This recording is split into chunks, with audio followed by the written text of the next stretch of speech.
Date है 9 मार्च। हमारे PYQ 4 मार्च को हमने डॉल्फिन का इशू कवर किया था। और यहाँ से ना हम आज 4 PYQ करेंगे जो यूपीएससी के एग्ज़ाम में आए थे। फर्स्ट PYQ देखते हैं जो आया था 2018 के CAPF असिस्टेंट कमांडेंट के एग्ज़ाम में। क्वेश्चन कहता है, इन इंडिया इंडस डॉल्फिन एक वर्ल्ड का रेयरेस्ट मैमल है, मेनली फाउंड होता है which one of following rivers. Indus dolphin हमारे पास 4 ऑप्शन, गंगा, कावेरी, ब्रह्मपुत्रा एंड बियास। अगर हम 4 मार्च के हिसाब से चलेंगे हमारी न्यूज़ के हिसाब से, तो ना कावेरी का वहाँ पे कोई नाम नहीं आया था, तो हम ऑप्शन बी हटा देंगे। गंगा में हो सकता है, ब्रह्मपुत्र में हो सकता है, साथ ही बियास में हो सकता है। लेकिन क्वेश्चन ठीक से पढ़ेंगे तो वहाँ पे आया है इंडस डॉल्फिन। तो गंगा में गंगेटिक डॉल्फिन है, ब्रह्मपुत्र में भी गंगेटिक डॉल्फिन है, तो हमें हमारा आंसर मिलता है बियास। बियास में ना इंडस डॉल्फिन हमें मिलती है। सेकंड क्वेश्चन हम देखते हैं जो आया था 2015 के प्रीलिम में। Which one of following is national aquatic animal of India. ये सिंपल फैक्ट है, सबको पता है, ये है गंगेटिक डॉल्फिन।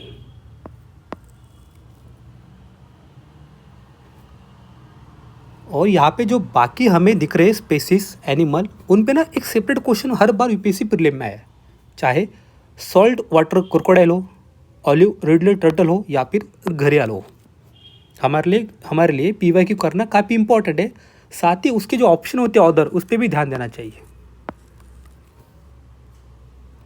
अब आते हमारे थर्ड PYQ पे जो आया था 2014 के प्रीलिम में।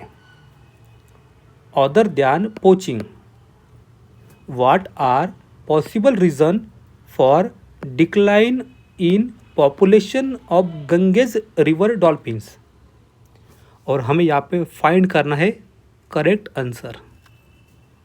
हमारा स्टेटमेंट फर्स्ट कहता है construction of dams and barrage on river. बात बिल्कुल सही है। इसमें ना जो डॉल्फिन है उनका वे रुक जाता है, उनकी ब्रीडिंग में दिक्कत आ जाती है, वो ठीक से फ्लो नहीं कर पाते वाटर चैनल में। ये बात बिल्कुल सही है। हम ना हमारा ऑप्शन बी हटा देंगे। सेकंड आता है increase in population of crocodiles in river. ये हो भी सकता है, नहीं भी हो सकता, हमें पता नहीं। थर्ड आते हैं गेटिंग ट्रैप इन फिशिंग नेट्स एक्सीडेंटली। बात बिल्कुल सही है। जब हमने ऑलिव रिडले टर्टल की न्यूज़ की थी, तब ना एक्सीडेंटली ये फिशिंग में फंस जाते, फिशिंग नेट में, उसमें टर्टल फंसते हैं और हमारी गंगेटिक रिवर डॉल्फिन भी फंसती है। यहाँ पे ना ये बात बिल्कुल सही है। हम ना हमारा ऑप्शन एक हटा देंगे ये। अब हमारे पास 2 ऑप्शन बचे, और कुछ भी हो जाए 4 नंबर का स्टेटमेंट बिल्कुल सही है, क्योंकि नीचे ऑप्शन वैसे दिख रहे हैं। Use of synthetic fertiliser and other agriculture chemicals in crop fields, ये विसिनिटी ऑफ रिवर। ये बात भी बिल्कुल सही है। अब देखना है सेकंड स्टेटमेंट, ये सही है या गलत है। ऐसी कोई स्टडी आई नहीं है या अभी कभी दिखा नहीं है कि कहीं क्रोकोडाइल बढ़ गए और जो ज़्यादा हार्म हो रहा है गंगेटिक रिवर डॉल्फिन को। लास्ट वीक हमने 4 तारीख को न्यूज़ कवर की थी, वहाँ पे भी क्रोकोडाइल का कहीं नामो निशान नहीं था। हो सके डेफिनेटली हम ना इसको हटा देते और ना हमें हमारा आंसर यहाँ पे मिल जाता है। यूपीएससी प्रीलिम में ऑप्शन फाइंड करने से बेटर है ऑप्शन कट कर देना, एलिमिनेट कर देना। ये काफ़ी सिंपल होता है और ना हम आंसर के पास जल्दी पहुंच जाते हैं। हम लास्ट क्वेश्चन देखते हैं जो आया था प्रीलिम 2019 में। यहाँ पे पेयर का क्वेश्चन है, wild life and naturally found. First आता है ब्लू फाइन महसीर। ये क्या कावेरी रिवर में? पता नहीं, और हमें यहाँ पे ढूंढना है करेक्टली मैच। सेकंड आता है इरावदी डॉल्फिन, क्या ये चंबल रिवर में? नहीं। आपको याद होगा 4 मार्च को हमने इरावदी डॉल्फिन की थी, जो चिल्का रिवर में ज़्यादा होती है। चिल्का जो लेक है उड़ीसा में, वहाँ पे। इस हिसाब से ना हम 2 देखते हटा देंगे, और ऑप्शन में देखते ना हर ऑप्शन में 2 हट रहा है। ए में हट रहा है, बी में हट रहा है, साथ ही डी में भी हट रहा है। थर्ड आता है रस्टी स्पॉटेड कैट। क्या ये ईस्टर्न घाट में मिलती है? हमें पता नहीं, मिलती है नहीं मिलती, लेकिन एक अगर ऑप्शन पता भी है तो ना हम हमारा आंसर सही करेक्ट कर सकते हैं। आप ना कमेंट बॉक्स में बता सकते हैं क्या ब्लू फाइन मसीर कावेरी रिवर में है या नहीं है, एंड रस्टी स्पॉटेड कैट ये ईस्टर्न घाट में है या नहीं है। ऑब्वियसली ऑप्शन देख के समझ आया ये वहीं पे है, कावेरी में एंड ईस्टर्न घाट में। अब आते हैं हमारे आज के डिस्कशन पे। कोई साउथ की एक्ट्रेस है, उन्होंने कुछ कारनामा कर दिया। अब ना वहाँ से हमारे लिए कोई क्वेश्चन बनेगा नहीं, लेकिन इनडायरेक्टली हम वहाँ से एक पॉइंट कवर करेंगे। वो आता है DRI, directorate of revenue intelligence. ये क्या है, कब बना था एंड किसके अंडर में? ये बना था DRI 1957 में। एक अपेक्स एंटी स्मगलिंग इंटेलिजेंस है, साथ ही इन्वेस्टिगेशन एजेंसी। ये अंडर आती है central board of indirect taxes and custom, जो आता है मिनिस्ट्री ऑफ फाइनेंस के अंडर में। यहाँ से प्रीलिम की लाइन बन सकती है। ये इन्फोर्स करता है हमारे कुछ प्रोविजन, कुछ एक्ट के, जैसे कस्टम एक्ट 1962 और बाकी 50 अदर एक्ट्स, जिसमें आ सकते हैं arms act, NDPS act and COFEPOSA act. ये ना डिटेक्ट करते, साथ ही कर्ब करते स्मगलिंग ऑफ काउंट्राबैंड, जहाँ पे drug trafficking, illicit international trade in wild life and environmentally sensitive items. साथ ही कॉम्बैट करते कमर्शियल फ्रॉड, जैसे इस एक्ट्रेस ने किया है, related to international trade and evasion of custom duty. अब आते हैं हमारी अगली न्यूज़ की तरफ। यहाँ से ना इनडायरेक्टली प्रीलिम में क्वेश्चन बन सकता है। आपने लक्ष्मीकांत की न्यूज़, लक्ष्मीकांत में ये इशू पढ़ा होगा, इम्पीचमेंट ऑफ जजेस। साथ ही हमारी 11 क्लास की जो एनसीईआरटी है, पॉलिटी की, उसमें भी आपने ये नाम पढ़ा होगा, V Ramaswamy, constitution at work. इन पे ना 1993 में इम्पीचमेंट का मोशन आया था, लेकिन ना वो पास नहीं हो पाया कुछ इशू की वजह से। हमारे लिए इम्पीचमेंट देखना इंपॉर्टेंट है। हाई कोर्ट जज, सुप्रीम कोर्ट जज किस ग्राउंड पे उनको इम्पीच किया जाता है, ग्राउंड नंबर 1, ग्राउंड नंबर 2। साथ ही वो क्या प्रोसेस है, ऑलरेडी हमने इस पर 2-3 बार बात कही है। हो सके यहाँ से प्रीलिम का क्वेश्चन बने या GS2 में मेंस का क्वेश्चन बन सकता है। अब ना V रामास्वामी हमारे बीच नहीं रहे।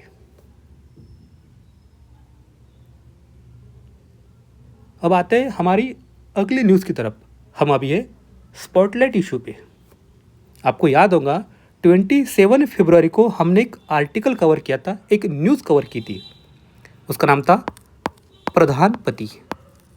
प्रधानपति मतलब रूरल एरिया में जितनी भी वुमन लीडर चुन के आती है, लीड हो जाती है इलेक्शन में, वो ना अपना काम नहीं कर पाती और उनके जो मेल मेंबर है घर के, वो सारा काम का संभाल लेते।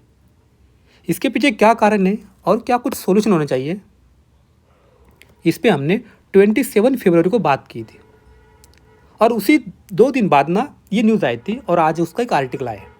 ये केस स्टडी हमारे लिए इम्पोर्टेंट है, आप इसको पढ़ना चाहे तो पढ़ सकते हैं।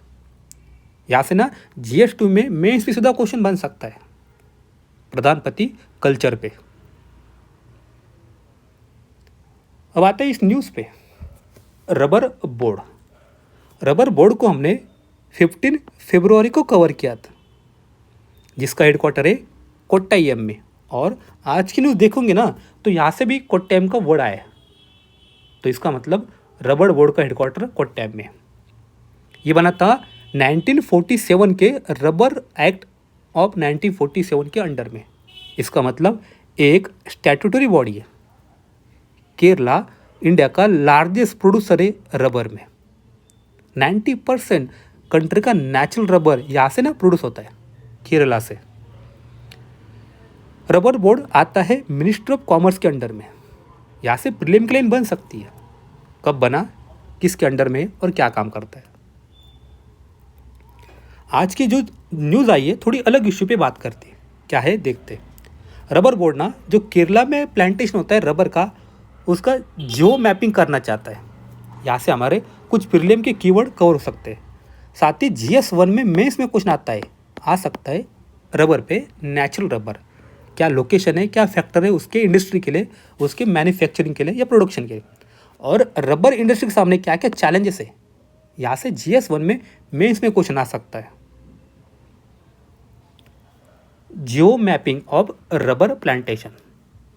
रबर बोर्ड ऑफ इंडिया ओना इन्हांस करना चाहता है मार्केट एक्सेस, साथ ही हेल्प करना चाहता है ग्रोवर को अपना सिक्योर, आपको मिलेगा बेटर प्राइसेस फॉर आपके रबर के लिए। इस जियो मैपिंग में कुछ डिटेल रहेंगी, जैसे ये जो पेड़ है रबर का प्लांट है किसके लैंड पे आया है, लैंड की ओनरशिप, वो कौन से एरिया में है, साथ ही प्लांटेशन की बाउंड्रीज क्या है। हम यहाँ पे इस्टेब्लिश करेंगे deforestation free supply chain for rubber product के लिए। मतलब पेड़ों को काटेंगे नहीं, पेड़ वही रहेगा, उसका जियो मैपिंग करेंगे। इस वजह से हमें ना इंटरनेशनल मार्केट मिल सकता है।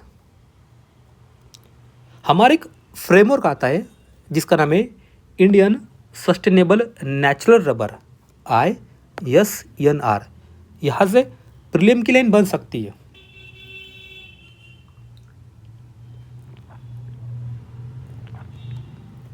जो सर्टिफाई करता है नेचुरल रबर को। हम ना इसके अंडर में सप्लाई चेन मैप करते हैं, ट्रेसेबिलिटी करते सिस्टम की डेवलपमेंट पे, एंड जो मैपिंग करते प्लांटेशन का आर मैंडेटरी फॉर ये सर्टिफिकेशन के लिए ISNR सर्टिफिकेशन। अब प्रीलिम में क्वेश्चन बन सकता है कि ISNR सर्टिफिकेशन किसके लिए होता है। ये सर्टिफिकेशन गारंटी देता है ओरिजिन ऑफ रबर की। और आज हमारा जो प्रोग्राम है जियो मैपिंग का, हम उसको साथ में लेके चलेंगे यूरोपियन यूनियन के एक रेगुलेशन के साथ, जिसका नाम है यूरोपियन यूनियन डिफॉरेस्टेशन रेगुलेशन। यहाँ से भी प्रीलिम की लाइन बन सकती है। ये जो प्रोग्राम है यूरोपियन यूनियन का EUDR, ये ना मैंडेट देता है सारे कम्युनिटीज़ को जो ना यूरोपियन यूनियन के मार्केट में एंट्री करती है। कोई भी प्रोडक्ट December 31, 2020 के बाद बनाए, अगर वो कहीं पेड़ों को काट के फॉरेस्ट को हटा के बन रहा है, हम ना उसको हमारे यहाँ पे एंट्री नहीं देंगे। Must be free from deforestation, comply with local regulations. अब आते हैं हमारी अगली न्यूज़ की तरफ। हम अभी है इंडिया आयरलैंड इशू पे। दोनों कंट्री ने मिलकर एक कमीशन शुरू किया है जिसका नाम है जॉइंट इकोनॉमिक कमीशन, JEC। यहाँ से प्रीलिम की लाइन बन सकती है। हम ना कोऑर्डिनेट करेंगे एक दूसरे को on trade and international economic issues में जो रिलेटेड हो सकते WTO के। और ये कमीशन 2 साल में एक बार मिल सकता है। इंडिया एंड आयरलैंड का जो कोऑपरेशन है डिफरेंट फील्ड में सेगमेंट में आता है। Trade, education, people to people exchanges, साथ ही कुछ नए एंड इमर्जिंग सेक्टर पे हम ना एक दूसरे को सपोर्ट कर रहे हैं। Cyber security, artificial intelligence, fintech, साथ ही सेमीकंडक्टर्स। आयरलैंड मेंबर है यूरोपियन यूनियन का। माफ़ कीजिए, पेंसिल वर्क नहीं कर रही है, वैसे सॉल्व कर लेंगे। आयरलैंड यूरोपियन अभी तो काम कर रही है, अच्छी बात है। आयरलैंड मेंबर है यूरोपियन यूनियन का, यहाँ से प्रीक्रेन बन सकती है। अब आते हैं हमारी नेक्स्ट न्यूज़ की तरफ। यहाँ से ना हम 2-3 कीवर्ड कवर करेंगे, हो सके प्रीलिम में क्वेश्चन बने। फर्स्ट आता है emergency procurement provision, EP provision. 2016 से हम क्या कर रहे हैं, जो हमारी आर्म फोर्सेस है उनको ना कुछ वेपन्स प्रोक्योर करने होते हैं नेशनल इंटरनेशनल मार्केट से। हर बार ना एक प्रोसेस होती है, उनको अपने सीनियर से पूछना होता है, फिर डिफेंस मिनिस्ट्री, फिर कैबिनेट कमेटी ऑन सिक्योरिटी, एक लंबी प्रोसेस होती है और डिले हो जाता है। तो हमने एक प्रोविजन शुरू किया प्रोक्योरमेंट का, इमरजेंसी प्रोक्योरमेंट ईपी, जो आर्म फोर्सेस है वो ना वेपन्स प्रोक्योर कर सकते हैं अप टू 300 करोड़ तक, और उसके लिए ना उनको आगे किसी से भी कोई क्लियरेंस लेने की जरूरत नहीं है। हमने लास्ट मंथ देखा था 2 फरवरी को VVVSHORAD, जिसका फुल फॉर्म था very short range air defence system, मतलब आप ना उसको कंधे पे लेके मिसाइल अटैक कर सकते हो, जिसको हमने इंडिविजुअली बनाया था DRDO ने, जिसका हमने टेस्ट ली थी चांदीपुर कोस्ट से, जो आता है उड़ीसा में। यहाँ से हमें 2 सेम प्रोसेस मिलते हैं, एक आता है इग्ला ES, ये सिस्टम हम ले रहे हैं रशिया से, सेम है very short range air defence system. Second आता है यूनाइटेड किंगडम से हम एक सिमिलर ले रहे हैं, जिसका नाम है star stick high velocity missile. यहाँ से लाइन बन सकती है प्रीलिम में। अब आते हैं हमारी अगली न्यूज़ की तरफ। स्विगी, जोमेटो, ब्लिंकिट या अदर प्लेटफॉर्म, ये ना प्लेटफॉर्म होते हैं। आप यहाँ पे आइए, अपना नाम रजिस्टर करवाइए और काम कीजिए। ओपन प्लेटफॉर्म में कोई भी आ सकता है, और ये प्लेटफॉर्म पे जो वर्कर काम करते हैं उनको कहा जाता है गीग वर्कर। इनके काम के घंटे फिक्स होते नहीं है, जॉब भी फिक्स होता नहीं है, और कुछ सोशल सिक्योरिटी बेनिफिट इनको मिलते नहीं है। हमारे जो मिनिस्ट्री है, मिनिस्ट्री ऑफ लेबर ने एक पोर्टल शुरू किया था, ई श्रम पोर्टल। जितने भी लेबर आते यहाँ पे जाइए, अपना रजिस्ट्रेशन करवा लीजिए। आपको यहाँ से ना सोशल सिक्योरिटी बेनिफिट मिल सकते हैं। सेम अप्लाई हम करेंगे अभी प्लेटफॉर्म वर्कर के लिए या फिर गिग वर्कर के लिए। फिर ना यहाँ से हमें अगला कीवर्ड मिलता है आयुष्मान भारत प्राइम मिनिस्टर जन आरोग्य योजना। ये अप्लाई होगा अब गिग वर्कर के लिए। अगर कोई बीमार होता है फैमिली में, तो पर फैमिली आपको ना 5 लाख का इंश्योरेंस मिलेगा, जो secondary and tertiary care hospital में काम आ सकता है। हॉस्पिटल पब्लिक भी हो सकता है, साथ ही प्राइवेट भी हो सकता है। हो सके यहाँ से प्रिकॉशन बने। और लेबर सेक्टर में गवर्नमेंट के क्या इनिशिएटिव्स है, तो 2 कीवर्ड लिख देंगे, ई श्रम पोर्टल, साथ ही आयुष्मान भारत प्राइम मिनिस्टर प्रधानमंत्री जन आरोग्य योजना। अब आते हैं हमारी अगली न्यूज़ की तरफ। ये इशू ऑलरेडी हमने 4 मार्च को कवर किया था। गंगेटिक डॉल्फिन और डॉल्फिन्स आईयूसीएन की लिस्ट में ये ना इंडेंजर कैटेगरी में आते हैं, और wild life protection act schedule 1 में आते हैं, साथ ही साइट्स के अपेंडिक्स 1 में आते हैं। आज ना फिर से साइंस एंड टेक पेज पे आर्टिकल आए। हमारे काम का जो प्रीलिम में आए या मेंस में आए, ये उसको यहाँ से पिकअप कर लेते हैं। 2020 में हमने एक प्रोजेक्ट शुरू किया था, प्रोजेक्ट डॉल्फिन।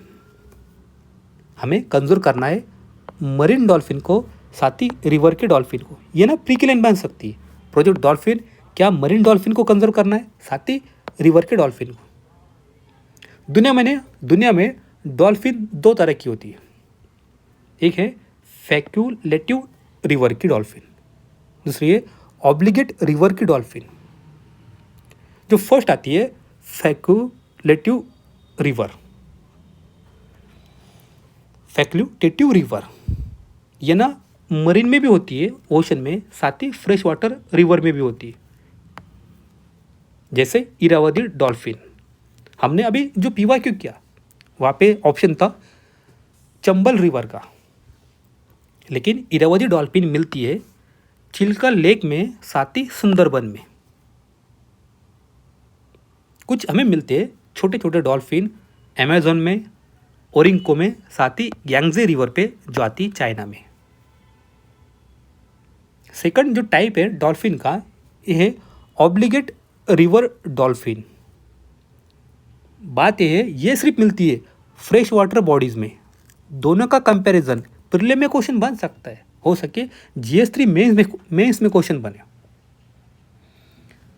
चाइना में जो रिवर है यांगजे रिवर डॉल्फिन, ये ना अब एक्सटेंड हो चुकी है। यहाँ से एक सेपरेट प्रीलिम की लाइन बन सकती है। हमें मिलती है अमेज़न रिवर में पिंक डॉल्फिन, साथ ही गंगटी रिवर डॉल्फिन, इस पे तो हमने अच्छे से बात की 4 मार्च को। और आती है इंडस रिवर की डॉल्फिन। ये जो इंडस रिवर की डॉल्फिन है, ये ना पंजाब का स्टेट एक्वेटिक एनिमल है, जो मिलती है बियास में। आपको याद होगा हमने अभी एक PYQ किया CAPF का, उसमें ये ऑप्शन था। साथ ही हरिके वेटलैंड जो है पंजाब में। जो गंगटी डॉल्फिन है वो ना देख नहीं पाती, छोटे आइज होते हैं और ब्लाइंड होते हैं, उसको कहा जाता है सुसु। लेकिन उनका जो बॉडी का नोज होता है, उसकी जो टिप होती है forehead, fatty mass on their forehead, उसको कहा जाता है मेलोन। मेलोन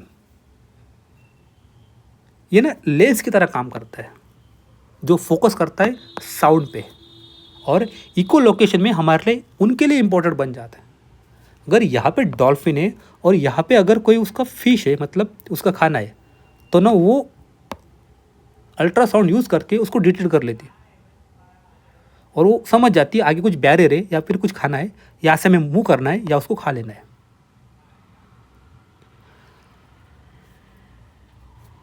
जो फीचर है हमारे गंगटिक एंड इंडस रिवर डॉल्फिन का, इनकी ना आई साइट काफ़ी पुअर होती है।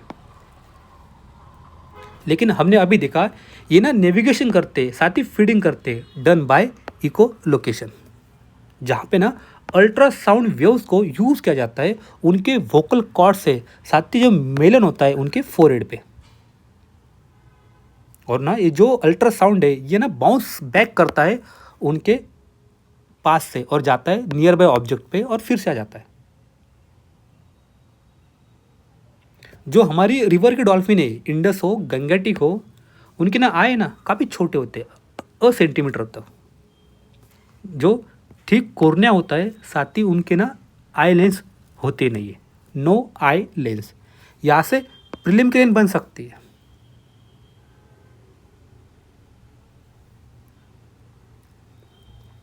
लेकिन इंडिया में या बाकी कहीं भी जो डॉल्फिन्स हैं, उनके सामने सर्वाइवल के लिए चैलेंज काफ़ी ढेर सारे हैं। सबसे बड़ा कारण है हम लोग, ह्यूमन डेंजर्स। डॉल्फिन का जो ऑयल होता है ना, वो ना कुछ इलाज के लिए यूज़ किया जाता है। इस वजह से डॉल्फिन का मास किलिंग की जाती है। जो मस्कुलर स्ट्रेन हो या आर्थराइटिस की प्रॉब्लम हो, उसमें ना डॉल्फिन का ऑयल यूज़ किया जाता है। हम ओवर फिशिंग करते तो उस वजह से क्या होता है, जो डॉल्फिन का फूड होता है उनका सप्लाई उनको लिए कम हो जाता है। कभी कभी गलती से ना जो हमारी फिशिंग नेट होती है उसमें डॉल्फिन फंस जाती है। हमने 2015 का जो PYQ किया था 14 का, उसमें ये ऑप्शन था अनवांटेड कैच फिशिंग नेट में। और जो केमिकल पॉल्यूटेंट हम देख रहे हैं, इन अनदर डेंजर बन जा रहा है डॉल्फिन के लिए। यहाँ से मेंस का क्वेश्चन बन सकता है। अब आते हैं हमारी लास्ट न्यूज़ की तरफ। कल हमने ये इशू कवर किया था सीरिया में। वहाँ पे ना एक माइनॉरिटी का नाम मिलता है, साथ ही एक प्रांत का नाम हमें मिलता है जो है अलवाइट माइनॉरिटी, और प्रोविनेंस का नाम है लटाकिया। यहाँ से प्रीलिम की लाइन बन सकती है। आज के लिए इतना ही है। Thank you.